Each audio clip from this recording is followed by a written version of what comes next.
పెట్టేస్తాను శార్థం. ఒరే దరిద్రుడా, సున్నం కొంచెం ఎక్కువైనా పర్వాలేదు, ఆ తాంబూలంలో తగలట్రా. అబ్బా ఏది ఏమైనా మీరు కొంచెం తగ్గించాలి. ఏమిట్రా తగ్గించేది? తినడం తగ్గించేది తినడం. అర్థమైందిరా? నీ దిష్టి తగిలే సగం దద్దోజనం అలా వదిలేశాను. ఏమిటండి దిష్టి? ఫ్రీగా వచ్చింది కదా అని స్వామివారి పులిహోర ప్రసాదాన్ని 2 విడతలు లాగించేశారు. చక్కెర పొంగల్ని ఆకుతో సహా నాగేశారు. తేలికి ఒక్కొక్క గారె చొప్పున ఆవకాయ తెప్పించుకుని 10 గారెలు తినేశారు. లెక్కటేవా? ఇంకా మీరు నాకేమిటి వదిలేసింది? చెంచారు దద్దోజనం. సరేలే అఘోరించావు గాని ఆ తాంబూలంలో తగలై. నమస్కారం శాస్త్రి గారు. నమస్కారం శాస్త్రి గారు. శుభం అమ్మా. ఆ పవిటలు జాగ్రత్త వేసుకొని చావండి, రోజులు బాగలేవు. ఫిగర్లు మన తాలూకా ఏమిటో ఆయన ఎవరనుకున్నావు?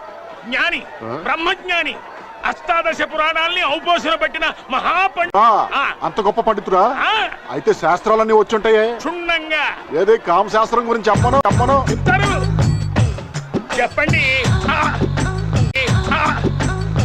ఓరే దరిద్రుడా, కామశాస్త్రం గురించి చెప్పాలా నీకు? దేవుడు పాదాల దగ్గర ఉండవలసినటువంటి పుష్పాలను తీసుకుని ముంజేత కట్టుకుని కామ జ్వరంతో ఒళ్ళంతా దహించబోతున్నావు. ఈ కామాన్ని వదలగొట్టాలంటే 2000 రూపాయలుంటాయి. దేనికోసం? శాంతి కోసం రా. మంచి ఫిగరా బాసు. శాంతి అంటే పూజతోని. పూజ ఇంకా బెటర్ ఫిగర్ అయి ఉంటుంది. నీ నోట్లో నోరు పెట్టినందుకు మా గురువు గారు ఆయన చెప్పుతో ఆయనే కొట్టుకోవాలి. అయితే కొట్టుకోమని. కొట్టుకోండి చెప్తా. కొట్టుకోండి. తమ తాలూకు వారు ఎవరైనా తప్పిపోయినచో సమాచార కేంద్రం వద్ద. మా గురువు గారు తీర్థంలో తప్పిపోయారు. ఏం చేయాలి? మైక్ లో చెప్పుకోండి. యావత్ భక్తులకు విజ్ఞప్తి, మా గురువు గారైనటువంటి శ్రీ టీవీఎస్ పండు శాస్త్రి గారు తప్పిపోయారు. ఆయనకి ఏకాదశి చంద్రుడు లాంటి బట్టతల, ఉచితంగా ఇచ్చిన ధోవతి, అన్నవరం దేవస్థానం వారు ఫ్రీగా ఇచ్చిన దృశ్యాలుగా ఒంటి మీద. ఆయన్ని చూస్తే ఒక మహాపండితుడు, బ్రహ్మజ్ఞానిని ఎవడు అనుకోడు. ఏకాగ్రత చెడగొడుతున్నాడు సుంఠ అని చెప్పి. బాబు నువ్వు కొంచెం తప్పుకో. ఆయన వేలుకున్న ఉంగరాలు, చేతుకున్న కంకణం అవి కూడా బంగారందే. ఆయన కోచికున్న పోచిలో 20,000 క్యాష్, 4 కిలోల బంగారం కూడా ఉన్నాయి. ఆయన ముహూర్తం పెట్టించుకుని నామినేషన్ వేసిన వాడు దేశ నాయకుడు అవుతాడు. ఆయన జాతకం రాస్తే మార్చి రాయగలిగిన గొప్ప జ్యోతిష్యుడు. ఇంత విద్వత్తున్న ఆయనకి సంతానం కలగలేదు. మా గురువు గారికి 2 భార్యలు. ఒకరు అఫీషియల్ హైదరాబాద్, అనఫీషియల్ రాజమండ్రిలో. ఇంకా వారి గురించి నేను చెప్పాలంటే 6 నెలలు హైదరాబాద్ లో, 6 నెలలు. గురువు గారు మీరు ఇక్కడ ఉన్నారా? లేదురా, ఇందాకొచ్చి దీని పడుకున్నా. దరిద్రుడా, గుర్తు చెప్పాలి కానీ గుర్తు చెప్తా ఉంటావు నువ్వు. గుర్తు చెప్తా ఉంటావు నువ్వు. చంపేస్తాను రా. ఈ తీర్థం అయిపోయే లోపు నీ శార్థం పెట్టేస్తాను. శార్థం. మావయ్య టిఫిన్ రెడీ. మావయ్య టిఫిన్ రెడీ. మావయ్య టిఫిన్ రెడీ. ఎందుకంత గట్టిగా అరుస్తావు? మరి నిజంగానే ఊపిరాగిపోయిందిరా. అయిపోయి అయితే మన వాళ్ళందరినీ ఒకసారి పిలుద్దామా? వాళ్ళందరికీ నేను చూసినట్టు ఉంటది, చివరిసారిగా నీకు వాళ్ళని చూసినట్టు ఉంటది. ఊపి అబ్బా, ఇడ్లీలు ఏంటి తెల్లగా ఉన్నాయి? నేనే తెల్లగా ఉంటానే లైట్ గా బట్టలు సోడేసాను. Good fantastic. Thank you sir. నువ్వు పాడింది ఏ రాగం తల్లి? హిందోళం సార్. హిందోళం అంటే సారీగమా అలా. నువ్వు ఎలా అన్నావు? రీ ఉండదు, కానీ ఉందా లేదా అన్నట్టు అలా వచ్చి వెళ్ళిపోవాలి. అదే మ్యాజిక్. ఓకే, ఇలాంటి చిన్న చిన్న తప్పులు చేయడం సహజమేనమ్మా. మేము అలా తప్పులు చేసి పైకి వచ్చిన వాళ్ళమే. బట్ ఫైనల్స్ లో మాత్రం కరెక్ట్ చేసుకోవాలి. గాడ్ బ్లెస్ యు తల్లి. Thank you sir. మన నెక్స్ట్ ఫ్రమ్ హైదరాబాద్. నేను పాడబోయే పాట శంకరాభరణం చిత్రంలోనిది.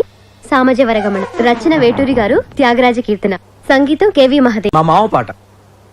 ఈ పర్టికులర్ పాటకి నాకు ఒక ప్రత్యేకమైన అనుబంధం ఉంది. I have to tell it now. కాంపతీస్ మీరు చేశారని చెప్తారేంటి?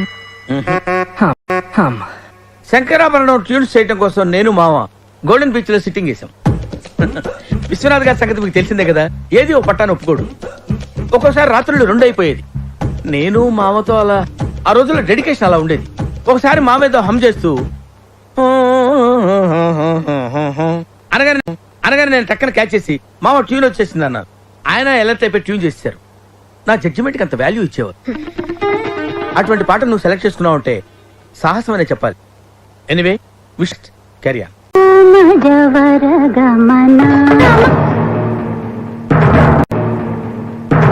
నువ్వు ఎంచుకున్న రాగం ఏంటి, తీసుకున్న తాళం ఏంటి? పాట ఉన్నదే నెంబరు, నువ్వు పాడుతున్న టెంపో నెంబరు. తగిన తగిన తగిన తగిన మీ 2-4 తగిన తగిన తగిన 6-8. ఆ పాట విలువ తెలుసా నీకు? You know the value of the song. Chandramohan Rajyalakshmi మధ్య romance. Where is the romance? I want romance. yes. నేనేమంటానంటే ఆకలేసిన వాడు అమ్మా అని ఒక రకంగా అంటాడు, ఎదురు దెబ్బ తగిలిన వాడు అమ్మ అని ఒక రకంగా అంటాడు. ఒక్కొక్క అనుభూతికి ఒక్కొక్క నిర్దిష్టమైన అమ్మ అని ఒక రకంగా అంటాడు. ఒక్కొక్క అనుభూతికి ఒక్కొక్క నిర్దిష్టమైన. ఏమయ్యా, బాబ్జీ గారి చెల్లెలు మ్యారేజ్ ఫిక్స్ అయింది కదా, మరి మీ చెల్లెల సంగతి ఏంటి? ఏదో మాట అనుకుంటే సరిపోద్ది కదా, అలా సీరియస్ లుక్ ఇవ్వకు. ఇప్పుడు నీ బ్యాక్గ్రౌండ్ కంటే నా బ్యాక్గ్రౌండ్ పెద్దది, బలమైంది. కంచం కంచం ఏంటి ఎంత ఉంది? ఇదేంటి ఇంత పెట్టారు? తింటే తరిగిపోద్దిలే, ఆ? తిను. ఇంత ఫుడ్ ఎవడైనా తింటాడా? ఈయన కూడా తినలేడు. ఏంటి సార్ ఇది? సగం తీసేమని. నేనెవడికైనా ఇష్టంగా ఫుడ్ పెడతా. నేనెంత పెడితే అంత తినాలి, ఏది పెడితే అది తినాలి, ఎలా పడితే అలా తినాలి. లేకపోతే కంట్రోల్ తప్పిపోతా, చంపేస్తా. What you want sir? Non veg. అదేంట్రా నువ్వు వెజిటేరియన్ కదా? ఈ రోజు బిల్లీడ్ పే చేస్తున్నాడా? Pure non veg. అలాగే నాకు ఎండిపోయిన చపాతీ మీద పాసిపోయిన కూరగాయలు లాంటి వేసి ఆ స్పెషల్ గా టూత్ పేస్ట్ రాసి మరి తీసుకొస్తారు చూడండి. మొత్తం చెత్తకొప్పలు తయారు చేస్తారు, చూడగానే మురికి కోసం వచ్చేస్తుంటారా. అదేరా ఈ మధ్యన ఫోన్ చేస్తే స్కూటర్ మీద ఇంటికి తీసుకొచ్చి మరి ఇచ్చేస్తున్నారు చూడు. దాని పేరేంట్రా? పిజ్జా. ఆ పిజ్జా. Okay sir. అన్న నడిచొస్తే మాస్ ఈ సొట్ట కుదురుగాడేవాడు సుబ్బయ్య సోదరు గారు కుదురుగా ఉండడు. నాకు కాంపిటీషన్ గా ఎవరిని అట్టుకొచ్చేస్తున్నాడు. ఎర్ర సుబ్బిగా నీకు టైంకి నీళ్లు వస్తున్నాను కదా, రేటు కూడా పెంచలేదు కదా, మళ్ళీ ఇడికి ఎవడికో సొట్ట కుదురు ఎట్టేసి నాకు పోటీ కట్టుకొచ్చేస్తావా? నేను సిక్కులబ్బను బాబాయ్. బాబాయ్ అని మా దేవుళ్ళగా ఎంత ప్రేమగా పిలిచావు. ఆ పిలిపిన ఎన్నాళ్ళైందో వెళ్తానులే పెద్ద. నువ్వు పర్మిషన్ ఇవ్వాలంటే మాకు అల్లుడు గారు ఒకటి సరదాకి సంవత్సరాడితే సాకలది కోకట్టుకెళ్ళిపోయిందని బిల్లు కట్టేటప్పటికి దోల తీరిపోతుంది. పుట్టు వన్న బింది వాటర్ పెడతల పాపాయమ్మ. దీనికి ఎలా పాలా లేదు, ఎప్పుడు పడితే అప్పుడు పోసే.